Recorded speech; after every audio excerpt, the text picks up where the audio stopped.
సాక్షి TV ప్రసారాలను నిలిపివేయడం చట్టరీత్యా నేరం.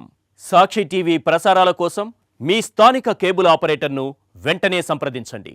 డిటిహెచ్లో ఇంటర్నెట్లో కూడా సాక్షి టీవీ ప్రసారాలను వీక్షించవచ్చు. బల్క్ డ్రగ్ పార్కుకు వ్యతిరేకంగా అనకాపల్లి జిల్లా రాజయ్యపేట మత్స్యకారులు చేస్తున్న నిరసన 46వ రోజుకు చేరింది. మోంతా తుఫాన్ ప్రభావంతో గాలి వాన ఉన్న మత్స్యకారులు మాత్రం దీక్షను కొనసాగించారు. దీక్షా శిబిరం వద్ద టెంట్ చిరిగిపోయినా వర్షంలోనే తమ ఆందోళనలు కొనసాగించారు. బల్క్ డ్రగ్ పార్క్ నిర్ణయాన్ని వెనక్కి తీసుకునే వరకు తమ నిరసన కొనసాగుతుందని స్పష్టం చేశారు.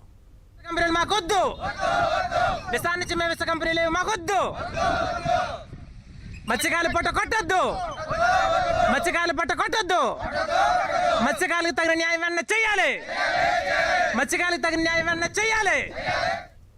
సాక్షి టీవీ ప్రసారాలను నిలిపివేయడం చట్టరీత్యా నేరం. సాక్షి టీవీ ప్రసారాల కోసం మీ స్థానిక కేబుల్ ఆపరేటర్ని వెంటనే సంప్రదించండి.